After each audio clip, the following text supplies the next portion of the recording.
Hello there. I'm Helen Sadler, your Destiny Helper, coming to you once again.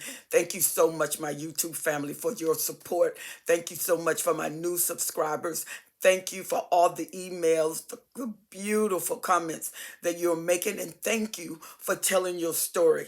Thank you for joining me on Clubhouse with your story, on YouTube with your story, and the beautiful comments that you are making. I want you to know that I value them so much, and I appreciate your emails so much. Thank you. There are so many emails. It's taken me a while to get through all the emails, and I'm telling you, I am just so appreciative of the support I'm getting. And for those of you who are definitely subscribing to my YouTube channel, welcome to this channel.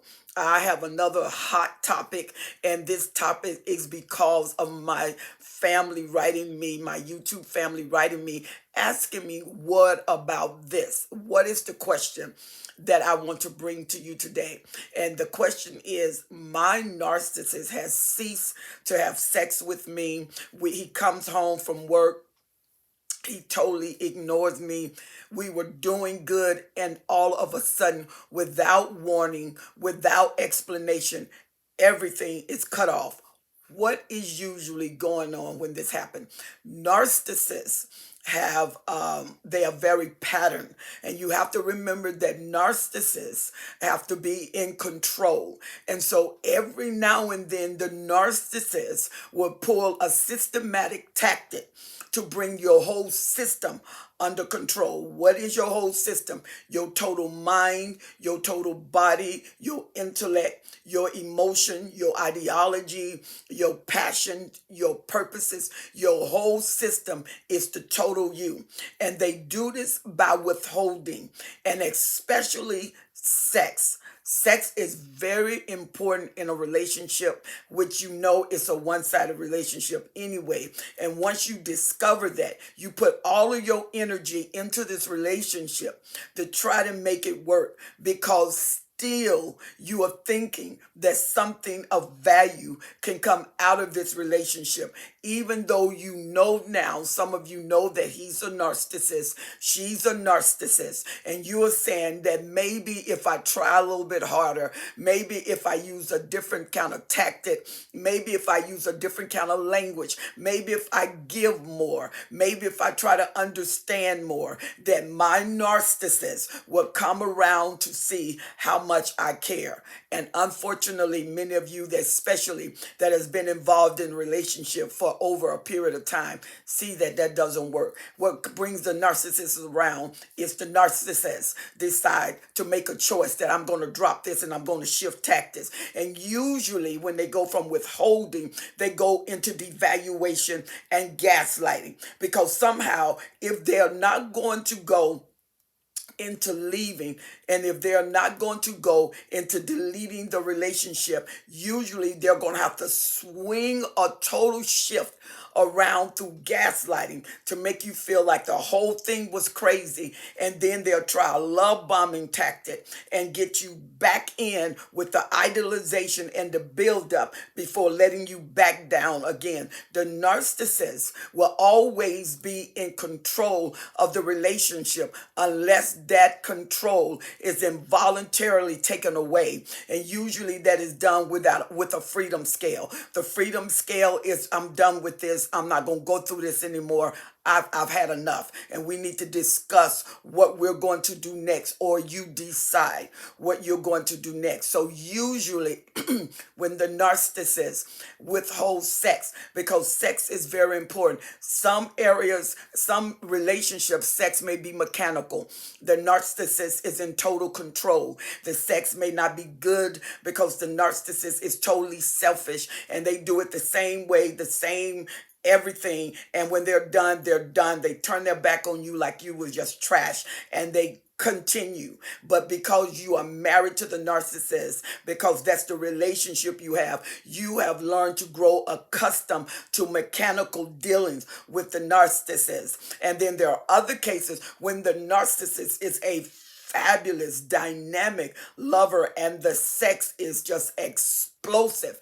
And in those cases, when the narcissist know that he's really good and that sex means so much to you, they gain more control, they gain more momentum. And what they do, they pull that card. And how they pull that card, they just cut it off, and then they go a week. And what gets them is not that they don't have sex a week, they go long term. And most narcissists have learned to control their sexuality with the main supply. They take intellectual, they build their mind. If you notice that the narcissist would spend, especially the intellectual narcissist, the somatic narcissist, and the cerebral narcissist, the somatic narcissist, and those who are on the mid scale and upward, spend time taking their mind and controlling their thoughts, controlling their emotions.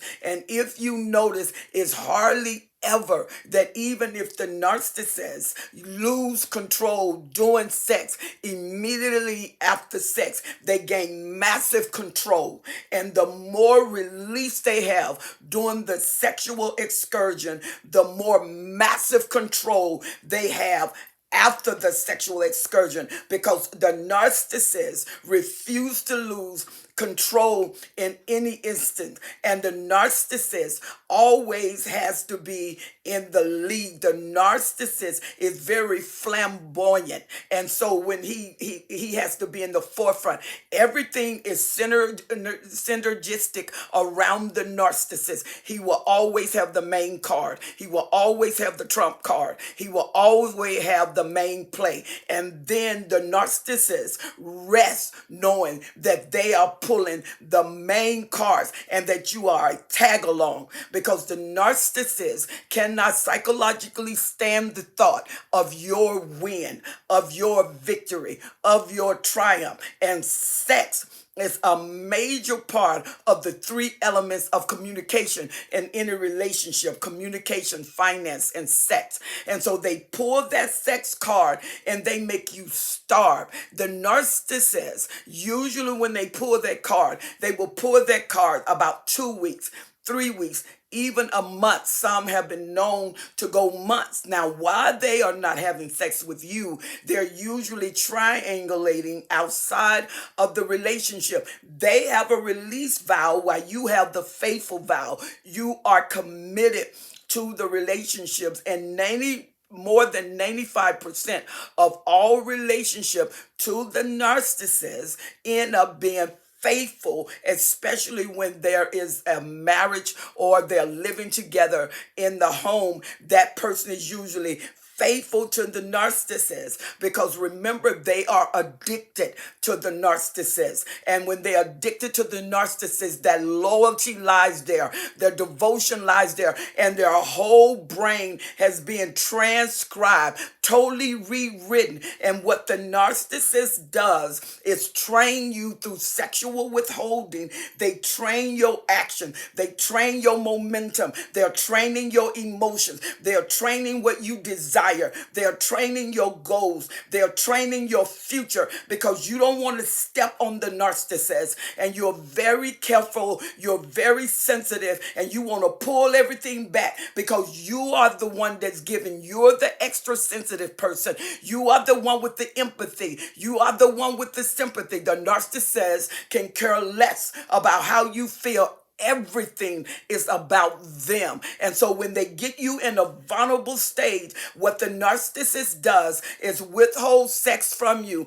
And they may withhold sex for 3 weeks. And then you come in, they put down everything. They done took a shower, they have on a robe, and now they have a display of excitement, like they are getting ready to engage sexually. And then the narcissist turn to you and everything goes down. The bubble goes down, and they look in such disgust, and then they turn away. That is not unintentionally done. That is a devalue system. And the narcissist purposely does that so you can feel devalued. You can feel like you're nothing. You can feel like I'm losing them. You can feel like I need to do something to hold on to this relationship. Someone else is going to get my husband. Someone else is going to get my wife. And so you start getting into an alert. You start getting upset. You start getting fearful. And once you get fearful, the narcissist needs that fear because they breed an atmosphere of hostility and fear. They breed a hostility, atmosphere of low self-esteem. And so then you start going out and buying things to look better. Men cologne, women cologne. You redo the house, you cook. And the more you do, it's like it angers them more. And then they start stonewalling you. Like we gray rock, they stonewall and they ghost you until you are in a total systematic panic. When the narcissists bring you in a systematic panic, you notice they shift. They shift from a systematic panic, and now they go to gaslighting. They tell you what's wrong with you. And you're like, what's wrong with me? What am I doing? You are the one not withholding sex. I've done everything I can. I've changed the way I look. I've prepared the atmosphere. I prepared the house. I ran your bath water. I had your food ready. You are the one that act like you didn't respond. They said, I was trying to come after you. You act like you didn't want to be bothered. And you're looking because you're doing everything you can. You're like, I did everything I can but eat the carpet for you. What are you talking about? I mean, I got splinters from eating the floor, trying to come after you, trying to get them out of my teeth. Anything necessary to win you over. I was that desperate. And look at all the things you're telling the narcissist.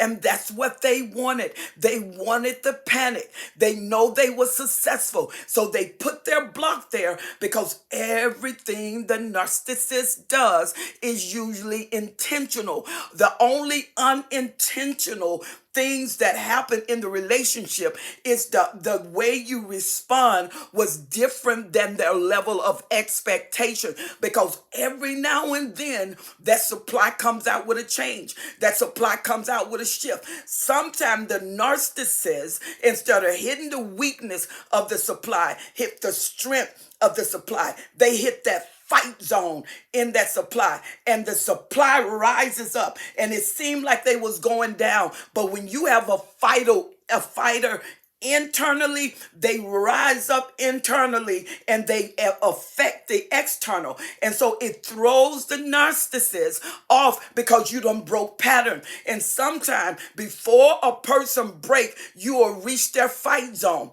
And when you reach their fight zone, they have their shields up and they made up in their mind, I am not going to let you break me. I am not going to let you subdue me. No matter what you do, no matter how I feel, no matter how I love you, no matter how many splendors I'm getting out of my teeth because I'm trying to follow hard to see how to please you. Something hits on the inside of them, and they have said the master words that supply when they are finished, have said, I have had enough. And what happens is, so when the narcissists pull themselves back, start ghosting you, and we're just talking about sex. We're not even talking about when they pull themselves back financially and when they're asking you to quit your job, when they're pulling themselves back socially and they're saying your friends come over too much, your friends call too much, or you're going around your family too much. The narcissist use the withholding mechanism as a control volume. And this control volume turns up the control level or it turns down the control level. Sometimes the narcissist can see where the pressure is surmounting, and rather than to break you or to lose you, the narcissist knows when to back off from you just enough to keep that bond there through traumatizing you and making you feel loyal and making you feel committed. And then when you get into bed with the narcissist, you are so thirsty. The narcissist can be so inexperienced, but you are so thirsty until one touch and it's climatic, it's explosive because you are desperate. And if they are great lovers and they finally get you, I mean, it's like a 4th of July explosion, and they finally bring you under wrap, and the next thing you know, you are finding yourself stronger, gripped into the control of the narcissist. And it's like going deeper into the pit. Your emotions went deeper. You thought you was coming out. You are now more loyal. You are more devoted, and you are more tormented. Your peace have left. Your self-esteem has left, and you almost feel like you can't put your thoughts together. Your mind is crowded. Everything is foggy, is blotchy, and you're wondering, what happened here? What happened? We was fine. Then I went through a period where he starved me sexually. He starved me emotionally. And now he's overwhelmed me with sex. Bam, bam, bam. Every time I turn around. And now what? He's telling me I'm crazy. Crazy for doing what? Till you don't know what you're doing. You are confused. And the narcissists use confusion as a label character in the relationship. Anything to keep control. You are not losing your mind. You are not crazy. Nothing is wrong with you. And no, you are not wrong. And yes, this is not right. And yes, you got it pegged just right. This relationship is a temperamental relationship. You can't clock it. You can't set the thermostat because the temperature keep going off, because the boundaries keep moving. The thermostat keeps switching, and it's intentional by the narcissist. Everything work according to their desire. So when you are starving sexually, feed your mind. Feed your mind with who you are and not what you want. When you feed your mind with what you want, which is a sexual desire, what you're going to find yourself is your need is going to increase beyond your wisdom, and you're willing to do anything to get that need met. You must feed your mind. If you relocate your thoughts inside of your soul realm is your passion, your desires. If you relocate that, you will relocate that passion, and you can take that passion and direct it to another forum. Read a book about you being in China. Read a book if you like accounting. Read a book about a dream you have. Read a book about something you want to do. Get caught in that book. Give yourself to your children. Put attention in those children. Dissuade yourself from the need, because that passion will not stay there. It's momentary and it will lift. Only if you don't feed it. If you feed the passion, it will grow in the narcissist's benefit. If you feed your mind, you will grow in your own benefit. Warriors cannot be beaten down. Warriors do not quit, even though they carry the battle scars. What do I do when he withholds sex? I will not withhold my dignity from myself, my strength from myself. God has given me ability to rise in the most surmised and the most compromised situation. The strength of a warrior is in the battle that they fought, and they can tell you about their wins. I hope this has answered your question. And this is dealing with the narcissist that wants to use the trump card, sex. And the name of the card is who can hold out. That card is withheld from you, and you are starved. And then they tease you with acting as if they're ready, and then they turn to you and everything goes away. Don't allow yourself to be judged by the action of another person. Allow yourself to know who you are. The strength of authenticity is to know who you are. God has made you like that way. The Bible said you are fearfully and wonderfully made. Yes, you are. Why don't you write me at destinyhelper12s@gmail.com. Tell me how you enjoyed the video. Leave your comments at the bottom. Like and share the video. And definitely don't forget to subscribe to the video. Those of you who have not subscribed, subscribe to the video. Push the bell, and every time I upload new content, you will definitely be the one that will be alerted. And anytime I come on live, you will be alerted. So I pray that this video was such a blessing to you, and you can remember withholding sex does not withhold my character. That is left up to God and me. And I decide to build it beyond any person because that's my God-given right. I look forward to hearing from you, and I look forward to seeing you on the next video. Don't forget to write me, destinyhelper12s@gmail.com. Leave your comment at the bottom, and I will respond. Have an awesome day, and remember, you are fearfully and wonderfully made. God bless you.